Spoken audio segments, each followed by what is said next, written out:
All right, everybody, welcome back to the Trading Triangle. How you doing today, Kay? I'm doing great. How are you, Nate? Sean? Doing well. Yeah, Sean, how about yourself? Yeah, going well. Really good day today. Yeah, feeling a lot of energy today. It's shaping up nicely. It's been a good weekend. Everybody, if you haven't already, be sure to check out both of the YouTube channels we've got here for Kay and Sean. Sean Trades and Invest for Tomorrow with Kay. Good stuff. And as always, thanks for joining us this week on the Trading Triangle. If you haven't subscribed, do subscribe. And let's get to the disclaimer real quick, shall we? So again, we're not financial professionals. This is not financial advice. This is merely trading, education, and entertainment material. Three of us get together every week, like to go through charts and prepare for our trading. And yeah, hopefully it helps you as well. Appreciate you joining.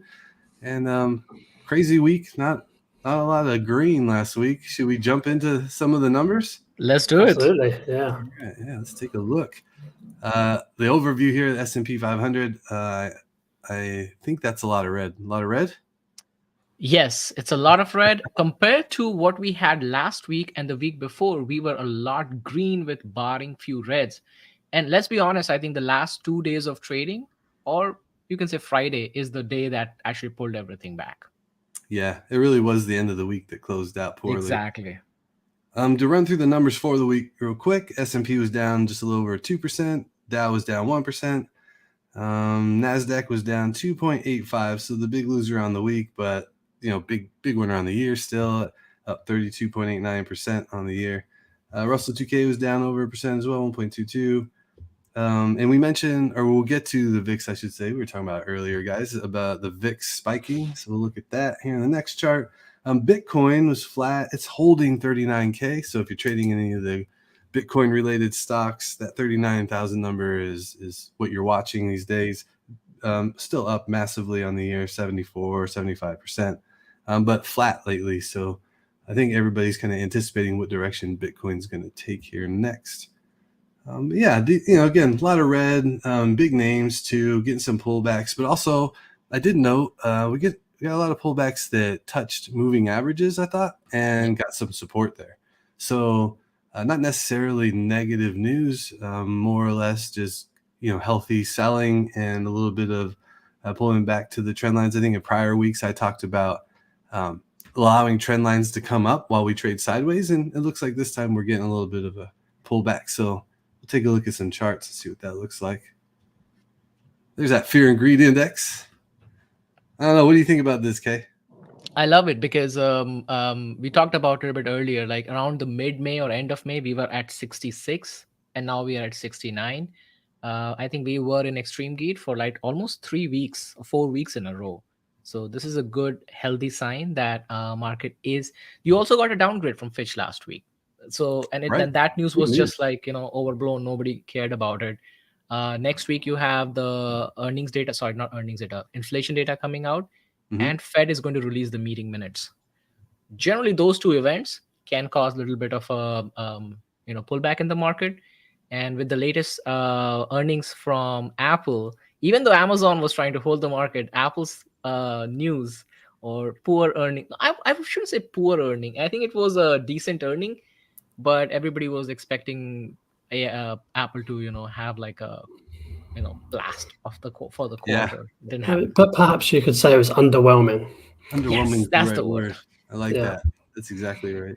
And it's tied into so many ETFs and other funds that it's going to pull down. Yeah.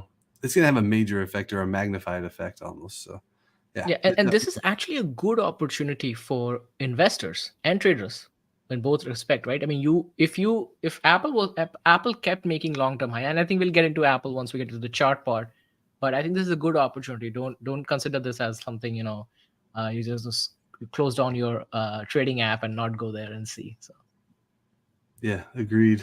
And the VIX spiking 25% this week that's the move. I've been actually making fun of the VIX, saying it's nobody cares about it. When you hear me saying stuff like that, that's when you should expect the spike to come in the following weeks, right? Because that's what happens. Sentiment gets a little bit lazy, and there you go. VIX was 18.19 in the week of 6/4, which was June 4th. Since then, VIX has been in the $13 range and now it's back up to 1609. Oh, sorry, 1710, which is way above the 50-day moving average for VIX. It was above 18 in June. Yeah, it feels like that was like February, but yeah.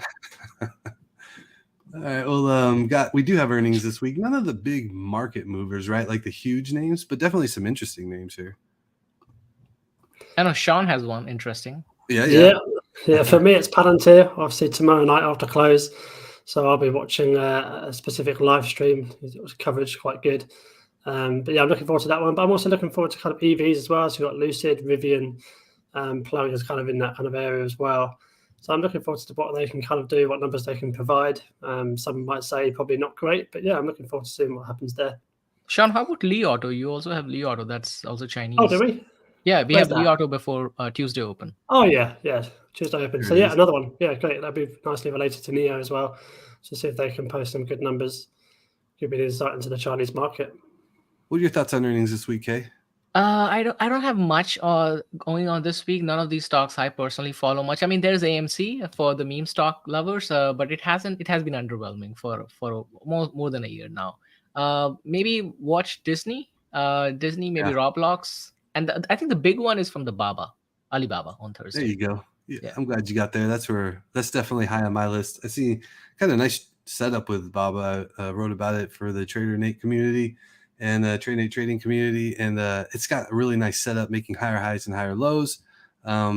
Interesting spot for Baba. It's been trading in a range for quite a while now, so maybe it gets some momentum here.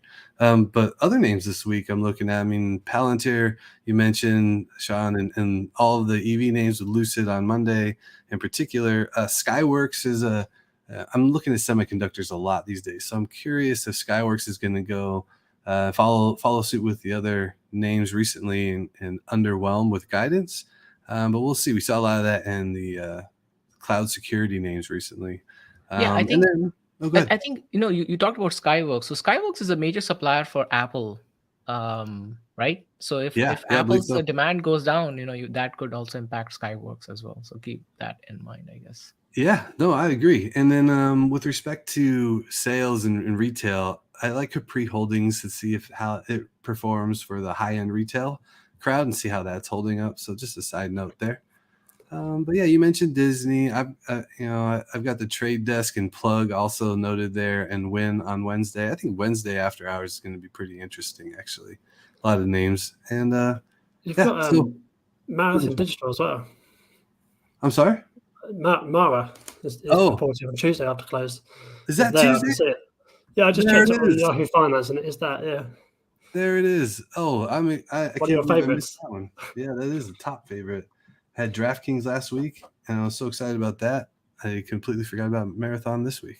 Yeah, so big names with respect to being interesting, but not big names with respect to we had all the market movers report for primarily. I think not primarily. I think all of them, right? So yeah. I think maybe the Nvidia is left, which will be coming out. They are always, at the tail end of the quarter. You have a couple of like Lululemon that comes out tail end of the later, right? So they're not market movers, but they are giants in their own space. Yeah, for sure. Nvidia in particular. Yeah. We'll get into the charts. Quick notes on the SPY this week. I have got the uptrend channel noted here, and curious your thoughts, SHAUN, on what the chart's looking like. For me, I thought we might hold this range above 451. We lost it last week on that Friday that you mentioned, Kay. Is not a good close to the week, and now below the 20-day moving average. So not my favorite, but still in the uptrend. And I'm looking for. I mean, I've got it noted here as 443.90, but really 444. Right, just call it 444. It's a nice, easy number to remember, and I would like it to hold up there around that area, which would keep it in this uptrend as well. So that's primarily where my focus is at. But yeah, SHAUN, what else would you add here? Yeah, I think so. I kind of concur with what you're saying with the 444 level. Of course, that's the major support level that we're looking for next. But if you look further back in the chart, it kind of dips below the 20 moving average before, and it kind of comes back up. you can see it 3 times just within this space. You've got actually a box drawn around that kind of area. Right. So we could actually see a little kind of almost a little reversal, like a bear trap, I think you call it. So we could see a little bit of reversal here. But likewise, if we continue with the earnings, because a lot of them are kind of tipping downwards in terms of percentage-wise. Not all earnings are bad, but the stocks seem to be going the other way. Obviously, Apple would have helped that as well. Right. But yeah, we could also see a nice little revert down to the 50 moving average and perhaps see a bounce off of there. So it could just ignore the 444 level completely. But the 444 level is where I'm looking, and that's where I'll be keeping a keen eye on that level. Yeah, and the 50-day could come right up to that level if we do kind of move sideways a bit here, to your point. And if it holds the 50 and continues to move upwards, then I would be all for that. I guess my point is I'm not turning bearish just yet, right? It's a bad end of the week, but we're still in that uptrend. But we do also have a tiny little gap there as well, just 3 days ago. Yeah, so let's go fill that gap. Let's go up there. Interestingly, you guys might want to hear this out, right? So I think because Apple and Amazon were reporting earnings, which generally are the market movers, so the put to call ratio for the week ending 8/4 was 1.76. The put to call ratio for the next week, which is ending, is only 1.36. So there was a lot more hedging on the last week compared to the next week on SPY. Oh, that's interesting. So the hedge is great. Yeah, a lot more hedging. Basically, is exactly what you just said. I won't repeat you over and over there, but yeah, we'll have to see. I think this week, I don't know. I'm not excited about the upside potential. I'll just put it that way. But again, not bearish. I mean, if it remains range bound, I think that's even much better, because I don't see a reason why you would make a new all-time high. And as long as it doesn't break the trend line, uptrend, I think that's perfect. If it just range bound, it's perfect for trading. Yeah, the area SHAUN was pointing at earlier on in April this year, we broke the 20-day a bit. Actually got a little bit outside the trend line, but we moved sideways for a while there and we're able to maintain trend. So maybe we get the same kind of thing here. The Qs, heavy on the tech side of the conversation as always. And so we like to look at the Qs. And I've noted, I've got 371.83 here for the level that pulled back and bounced off of nicely below the 20-day. But perhaps that's not a huge concern if we can get some momentum and keep things moving higher. The green lines noted here are the 2 trend lines. And the extended trend line was broken last week on Wednesday and then, never really got close to recovering. So that's firmly broken. And we've got the other trend line that's longer, goes back to the beginning of 2023. It's kind of in line with the 50-day moving average. So perhaps that's where we'll find some support here. If that's really what I'm looking, I think between SPY and QQQ, if the 50-day moving averages break, then maybe it's time to reassess and pull back a little bit and look at the charts, see if we are going to consolidate or if that's maybe a little bit more ominous sign. What did I miss here? Yeah, I think just a little touch on the stock-related side of things linked to QQQ. So if you see the QQQ come down to this kind of trend line level and the 50 moving average level that you mentioned, one, obviously it's double confluence. If you bounce from there, that's great. But then from a swing trading point of view, it might be good to add into your ton of tech stocks in a way. So your Tesla, your Meta and all that kind of thing. If you're swinging them, you have been for a while. These are the times you add on these kind of bounces, if that was to take place, of course. So obviously when the market moves up, your stocks will move up a little bit more in theory, of course. But yeah, that's what I'll be looking out for. Well said. I love it. Add to my stocks. Yeah. No, that's exactly right. I think that's a great point to be making here, SHAUN. Okay, anything else to add to the Qs? Same as SPY. You had more hedgings last week, 1.41 versus next week is only 1.06. So much bullish. There you go. All right. Well, let's take a look at some individual stock names and start off with you, SHAUN. I think your charts are up first, as always. I hand it over. Yeah, so I've gone for a different color scheme. I don't know how. Let me know what you think. Black and white. I'm digging it. Love it. Okay, cool. Let me know if you want me to change as well. It's really clean looking, SHAUN. Like really clean. I like it a lot.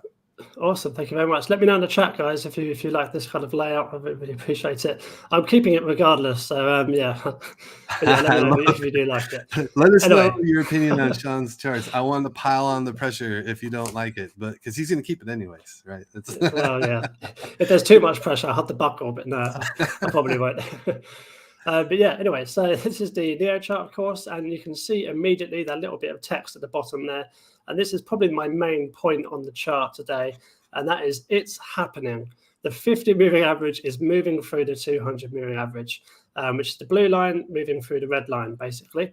Sorry, I've messed up my words there, but if you can get that 50 moving average up towards that trend line, then that brings that word confluence back into the picture. So that's a long-term view, but in the short-term view, I've said this a little bit on Twitter in the last couple of the days. I'm looking for this kind of range in between the blue lines, so that's 1670 level and a 1310 level. The reason I say that is because I know it's quite a big range. It's a $3.50 range pretty much. But this stock does move, especially with the news and everything that's coming up now. I mean, we've had record deliveries last week, which is absolutely fantastic. 20,462. Had to look at my notes there. 20,462 vehicles, which is absolutely outstanding, which is 4,647 more than the previous record, which is incredible growth. If they can keep that up in the months to come, that'd be absolutely wonderful. And obviously the Mercedes rumours continue, but they're just rumours. I'm not trading on that. I never would trade on that. But if that was to potentially happen, then obviously that is a massive catalyst for the NEO stock. Likewise, earnings. So basically, ultimately, the next two catalysts I see that could move this stock in a big way is the Mercedes deal, if it was to happen, and obviously the earnings as well. But back to the chart, I mean, I'm just going to reiterate what I just said, just a nice little summary. And then obviously, Nate, you can talk, because you know what me, I'm like with Neo, I'm just talk. But the summary-wise is range bound between 13 and 16 levels that I've got here. That's what I'd be looking forward to achieving with Neo stock. Anything higher than this, and it just gets a bit too extended, and it just gets a bit too sloppy. I'll take it. If it moves up to $20, right, I'll take it, of course. And you can kind of see just behind the duck in the top right-hand corner, that little yellow box area, that's my target for the end of the year, which is $20 to $22, which I keep saying every week, but I'm going to keep saying it. So you can kind of see it. I probably should have made it a bit more evident. And the other point is, sorry. Go ahead. Keep going, Sean. I'm not stopping. You can try. But yeah, the 50 moving through the 200 is my main point on this chart. You can go ahead now. No, that's great, man. I love the energy you bring with Neo every week. It's good stuff. And I don't know about you, but as soon as I read, when you thought of this, but when I read it's happening, like I get The Office and everybody running around that meme. Yeah. Right in my head immediately. Yeah, it's happening. No, that's great. I know you've been waiting for that to happen, that crossover. So I've been looking and tracking Neo as well. And utopia would be if it pulls back to that 1310 level and allow me to get in, because I'm itching to get in, but I'm trying to avoid the FOMO trade, so trying to find a good level to add some shares. Yeah, and just on a trading perspective, would you add slightly earlier? Because you can see some of the candles a bit earlier on the picture. They are not quite 1310, they're 1320, 1350, that kind of area. Would you look to get in early, or would you go concrete at that level? Yeah, no, honestly, if it gets below 14, it really does seem like you don't want to wait, right? Given how it's been moving. So I would probably take partial positions there initially, and then wait for it to show that it's holding up and try to, fill out the remainder of whatever position I'm trying to get to. As it moves higher. So that's how I'd approach it. That makes sense. Yeah, and Nate, would you be holding at like a midterm trade, short-term trade? How are you looking at? Well, Sean's got me excited. So I always think of these kind of trades when I'm talking usually on the channel here about short-term trades, swing trading over several weeks. But Neo is looking more and more enticing. And so I might do a little bit of both, right? Look to take a position, get into a position, and then if it moves up quickly, take some profits off and have a nice lowered cost basis in that respect. That'd be the approach I take there. What about UK? What would you have a look at this chart? Would you possibly trade it if it dipped below 14? I'd probably stay away. I already have a position. Might say that. Yeah, I already have a position in Neo, so I'm just running covered calls to reduce my cost basis from such a high cost basis. And I think for now I will stay away because I'm focused on Tesla. I know you cover Tesla as well, so I'm sticking with Tesla for now. And that's because you already have a position that's sized the way you want it. You don't want to increase your position size. Exactly. Yeah. Because in the portfolio, then what will happen is I'll have to end up, reconfiguring my entire portfolio. If I add more, then my, allocation goes up, and I don't want to do that. That's just good risk management right there. That's what that is. I like it. All right. Keep it rolling.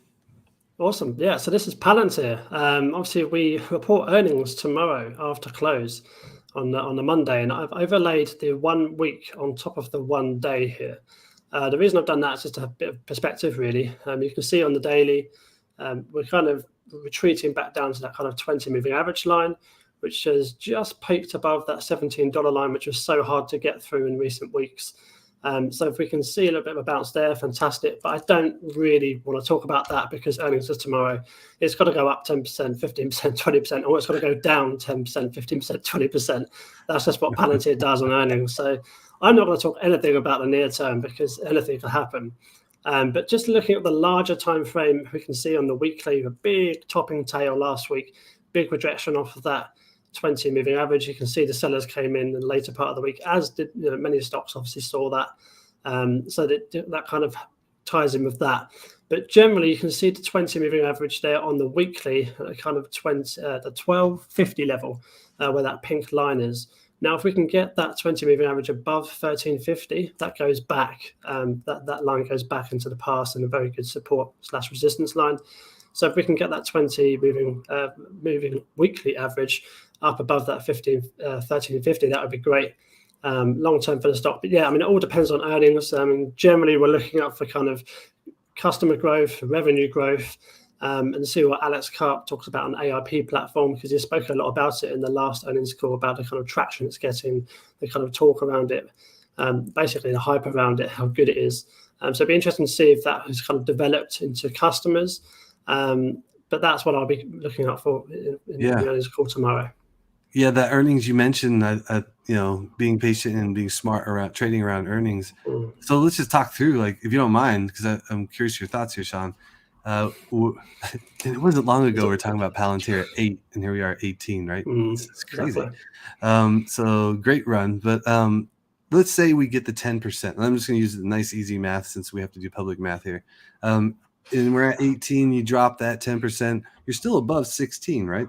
And 16 is where that 50-day moving average is coming in here, and is where the recent low was. And what I'm really focused on here, because we've been making higher highs and holding higher lows, is can we hold above that prior low that we just got a little earlier in the month? So, or I guess it's last month now. So yeah, that's what I'd be looking for. Even if we do get selling off, does it hold 16? Because if it does, then that might be a great place to load up on some shares if you haven't gotten there. And despite 17 being that resistance level or support resistance level you've got there, I mean, if it holds above that recent low, I would be really interested. What are your thoughts on that? For me, it's purely comments based. So if Alex Karp comes out and says guidance looks great for it, because Palantir works like that, has done for the last few quarters. It gives good guidance, good words. I mean, Alex Karp is obviously very good at that. Generally, he's good at talking the crowd round. But if we get a drop down to 16 after earnings, but he says the wrong things, or not the wrong things, but some things that the investors may not like, I see it continuing to drop, and then I'd be looking to add around that 20 weekly moving average, which is kind of why I brought it up on the charts today. Because Palantir will just drop on that news, and it will continue to kind of bleed out until it gets better news. It's just how I've perceived the stock. I could be wrong, of course, but it's how I perceived the stock in the last couple of years. It gets good news, it kind of slowly drips up, and you can see a big, massive move that's happened in the recent months. But that's because it has exceptional news. But yeah, that's how I see it. It kind of trades on the reports, the news, the results, etc. I appreciate that perspective. That's excellent. And I took some notes here. You guys will see me taking these notes. I learn a lot from Sean and Kay every week. What's up, Kay? So if you are trading Palantir, right, and if you want to trade earnings, so the average move that Palantir does is about 14.4%. So you're looking at what, $2.5, 2.6, 2.7, 2.5, somewhere there. And And if you're doing options trading, then you just keep in mind that the IV crush happens. It's a major IV crush on earnings. So the IV generally the last couple of times has dropped over 28% after earnings. So, if you are going to play that, keep those numbers in mind, especially for Palantir. Well Yeah, that's said. a good call. Very good call. All right. I love it. If you guys have any comments or questions on anything we're covering, or, like us to cover something in the coming weeks, don't hesitate to drop a comment. Appreciate everybody who's tuning in. And also don't forget to subscribe and hit the like button while you're in there. And we will keep getting through these charts like we do every week. I think we could keep moving. I'll jump to DraftKings next, if you guys don't mind. But before we do that, hit subscribe. Hit subscribe. Hit the subscribe button if you're watching along. So hit the like button. It helps us greatly, especially in the early parts of this journey, this YouTube journey that we're on. Nate, I'll hand it over to you. I didn't have my closing speech, so this is it. That subscribe, was it. And here's Nate. Yeah. Thanks, Sean. All right, so DraftKings, we talked about it in the prior weeks. Had a nice zone for accumulating shares or, taking positions with calls to go long. I was talking a lot about more accumulating shares and selling covered calls at the 35 level. And to the penny, we got there last week on the great earnings report. And then the rest of the week took over and it could not hold. It just sold off all day after earnings. So if you did get a chance to sell covered calls early in the day, you were able to make quick cash because those quickly dropped in value. And you got the IV crush, Kay. You always are talking about that, and it's a really strong point around earnings. So that worked out really well, and it looks like it's holding up at the 30.50. The buy range I've got is between 30.50 and 31.60. And I like accumulating shares here if you missed it before. If we do get markets rolling again and get positive sentiment, then you can make another push towards 35 here, I think. I did put on the left side here the daily candles because we're looking at the 4-hour on the primary chart. And you can see it bounced right off the 20-day moving average nicely. Of course, did get the selling, as I mentioned, but that is a really nice move up off of that 20-day moving average. Yeah, I really like that. The bounce off the 20 moving average is absolutely fantastic on the daily, as you can see there. Yeah. But even on the 4-hour, kind of playing around these moving averages here and showing strength around them, I think that's really good sign for the stock moving forward. Yeah, I might have to add to the position here and build it back up. I had sold off a little bit heading into earnings because I like to, manage risk a little bit, and saw some other opportunities for the portfolio. But yeah, I'm looking again to accumulate shares here, and we'll see what happens. I don't know, Kay, anything to note on the option side now that we're past earnings? Not much going on the option side as of now. I mean, nothing this is a stands retail out. favorite. It's always got, like we've talked about in the past, always got some volume, but nothing jumping off the page. Nothing jumping off the page. It's pretty standard. For example, we saw a major hedging on the SPY and QQQ versus next week, it's no longer that hedging. I don't see much. It's 0.92 is put to call ratio. It's pretty standard, right? It is very bullish next week. It says 0.38, but when you do a whole aggregation of the next till the end of the year, then it's just 0.92 for now. Gotcha. So one other note I'll add here before we move forward is we're getting out of the summer, which is kind of the slow season for DraftKings. Now the major sports are starting to ramp back up. You got college football here in the States, and the NFL going to be coming up here in the next month. I think I even saw a preseason game the other day showing up on the television. And then basketball is right behind that, and we'll just get rocking into the fall. So, it's interesting that they've done so well through the summer where things slow down. And I don't know why I said television. I can't remember the last time I said that word. But anyway. the premiums are pretty good, though. I'm noticing. They are. Right? Juicy. Yep. You can get some. Go ahead. For a $31, a 31.5, it's $80 you'll get. That's pretty good. Right. Yeah. And these premiums stay juicy because of the moves that DraftKings make. So if you can identify the right levels, we can do a similar trade like we did with Marathon, ticker Mara, where if it just keeps rocking back and forth between 30 and 35 here, you can collect some nice cash. So You that would mentioned- be your take, right? 30 between 30 and 35. That's the range. That's the range, yeah. Let's see. Let me write it down. To be precise, I've got 30.50 and 34.50. So tighten it up by $1 on you. I got it. Were you going to ask a question as well, Sean? I was just going to re-emphasize a point that you just made. You say you dropped some shares coming into earnings. And I think we should emphasize that a little bit more. If you're feeling even slightly nervous or you just want to trim the position, a little bit apprehensive about the earnings, if you're holding shares through it, then obviously stick with your gut, take that psychological element out of it, and then basically trade safe. Learning that risk management is key within this trading kind of industry. But I just wanted to kind of touch on that a little bit more, just for the viewers that are watching. Yeah, no, that's a really strong point. And I didn't want the position to get too big and then potentially have a negative earnings call, right? So, yeah, I always we had a nice run up here, and so you take some profits, and yeah, we'll see greed now. is dangerous. Yeah. So now we're back in this buy zone range, right? So more opportunity to come. So in the semiconductor space, I wanted to touch on the ticker there. So I got to On Semiconductor this week. And I got comments on Twitter. It was great comments, actually. They had an awful week last week, 100% right. And the thing that was great, though, was most stocks had a horrible Thursday, Friday. And here we are with On Semiconductor holding at the 20-day moving average. Just really strong support there, both Thursday and Friday. I love to see that continuing the uptrend. I always talk about higher highs and higher lows, and that is the very obvious pattern here with On. And so if we can get this 20 to continue to hold next week, I really think the start of this coming week is going to be huge for all of these stocks and the indices that are sitting on moving averages or sitting on key support levels. If it breaks initially, then my eyes shift to the 50-day moving average on a lot of these positions.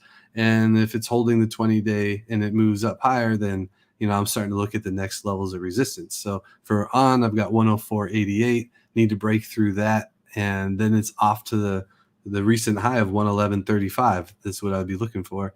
I really want to see this hold and move higher on Monday. If we get a bad start to Monday, then I want to see 96.85 hold up, which will probably be just above the 50. I'm guessing the 50-day will come up slightly, be about 95, and that would be if you're looking for short-term trading, and if we get in because we get a nice support to start the week, and then things do sell off, I'll be using that 50-day as the stop loss there. So for some added risk management, that's what I have for On Semiconductor. The space itself, I'm bullish on, but the SMH ETF that tracks semiconductors did not have a great week and is not positioned, ideally necessarily. So, names within the space are performing differently, and I like this one a lot. So you generally trade on a regular basis, Nate? On in particular, I've it's so funny. It's really hard to talk about this. On and off. On and off. You trade on and off. Okay. I trade on and off. I definitely was trading it earlier in the year and then kind of got away from it, and it caught my attention this past week again. So I was looking at the premiums for On. It's amazing. I'm considering the price range for On and AMD is pretty similar, and this is an ETF, right? No, On is On Semiconductor is company. Sorry. Okay. So this has a pretty good earnings potential, right?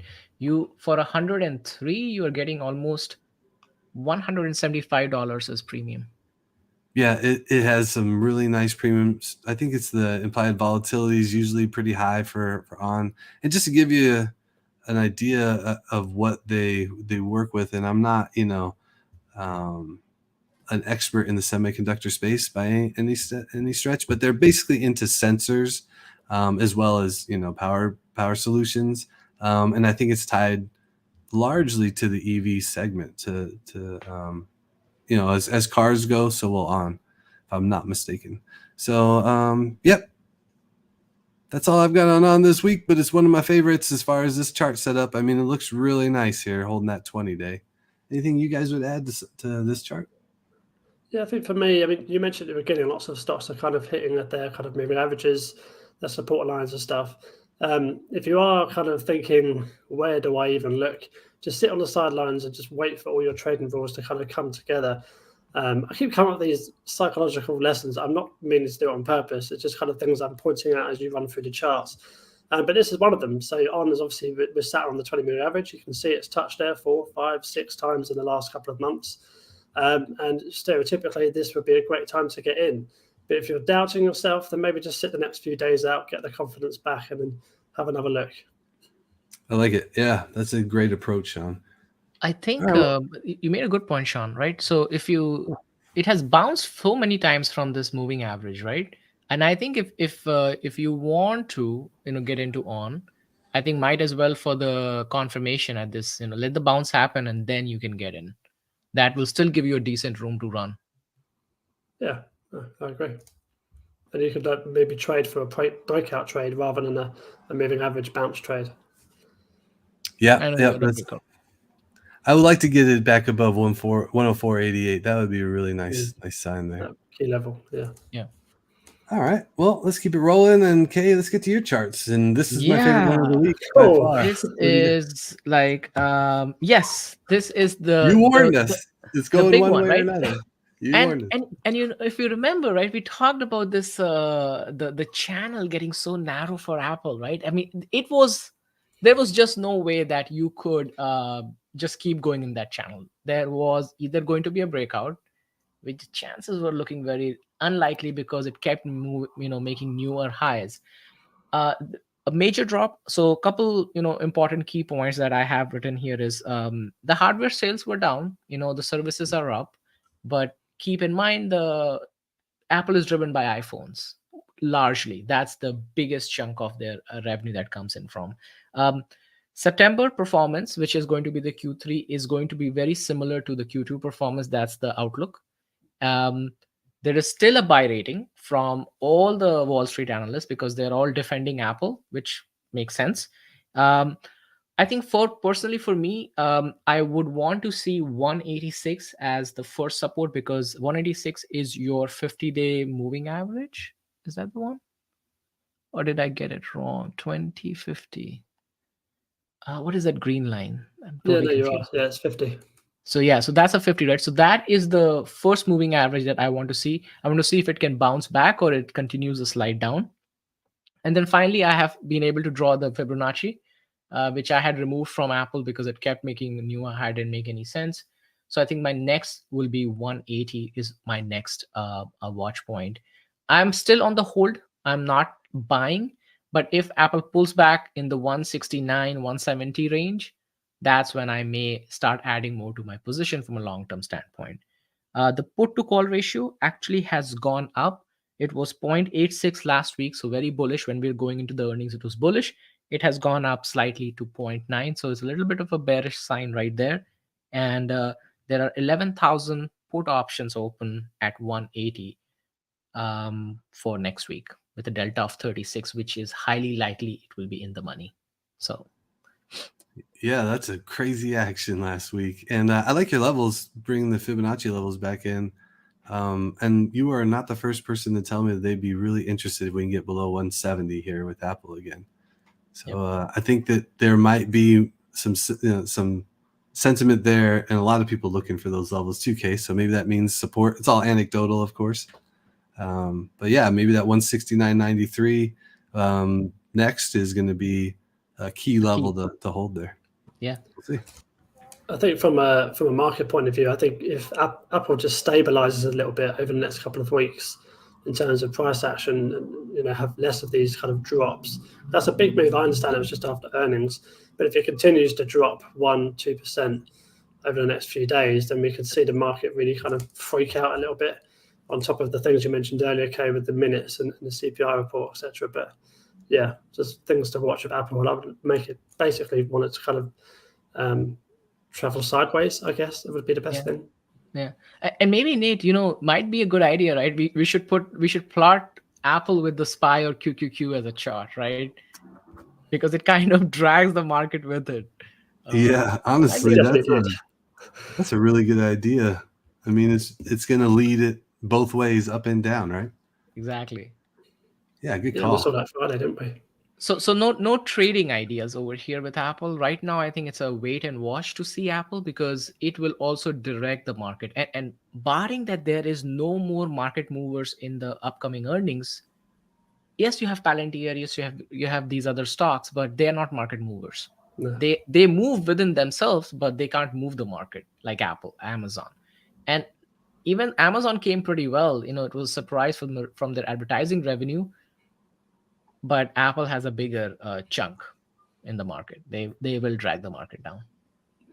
So interesting, Meta has a similar chart, and it's I don't know if it's as narrowing as like Apple did here, but it's been straight up and to the right like this. And yeah, I wonder if I'm gonna have to go back and look and draw some lines and see if we're doing the same kind of pattern or not. But you're just to reiterate it, Kay, because you really called it last week. The wedge will break, and the odds of it breaking and moving higher would have just been an incredibly extended move. So here we go. We got the relief, and now we'll see what plays out. Yep. So, chart of the week, Kay. Chart of the week. Yes. I have another chart of the week. Hey. So I'm talking all about the downward movements, and I have to give this to SHAUN, his PayPal effect here. SHAUN covers PayPal a lot. So thanks to your PayPal effect, the stock was down 13% on Friday. On my watch list, this stock was at the top loser, and the funny thing, we talked about that it has a very bullish momentum going into earnings. They had an upgrade from a couple analysts, especially BNP, and they beat on EPS, non-GAAP.